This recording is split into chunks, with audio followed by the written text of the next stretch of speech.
Hi friends, అందరూ ఎలా ఉన్నారు? బాగున్నారా? నేనైతే బాలేను ఫ్రెండ్స్, ఫీవర్గా ఉంది. సో మా ఆయనకి కొంచెం టమాటా చట్నీ చేసి ఇవ్వవా అని అడిగితే టమాటా వక్కల్ని తర్బూజా వక్కల్లా కట్ చేశారు. నేనైతే టమాటా చట్నీ చేయను కానీ నువ్వే తర్బూజా వక్కల్ని టమాటా పచ్చడి చేసేసుకొని తినన్నారు.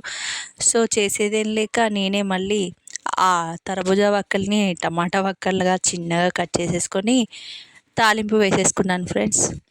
చాలా అంటే చాలా టేస్టీగా అనిపించింది. బట్ ఏం చేయను, వేడివేడిగా ఇడ్లీ తింటే బాగుండు అనిపించింది. కానీ ఫుల్ వర్షం, నైట్ 9:30 10 అవుతుంది. ఇడ్లీ దొరకవు కదా.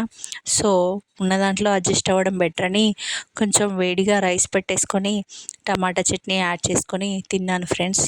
నోరు బాగాలేనప్పుడు ఇప్పుడున్న వెదర్కి, వైరల్ ఫీవర్స్కి అన్నం తినకూడదు కానీ తప్పేది లేక తిన్నాను. కానీ చట్నీ అయితే సూపర్గా ఉంది. మీరు కూడా ఇన్స్టెంట్గా ఓపిక లేకుండా చేసుకోవచ్చు. చాలా అంటే చాలా టేస్టీగా వస్తుంది. 2 మినిట్స్ 5 మినిట్స్లో అయిపోతుంది. నచ్చితే మీరు కూడా ట్రై చేయండి ఫ్రెండ్స్, చాలా టేస్టీగా అనిపించింది. వీడియో నచ్చితే లైక్ చేయండి, షేర్ చేయండి, సబ్స్క్రైబ్ కూడా చేయండి friends. Thank you for watching video.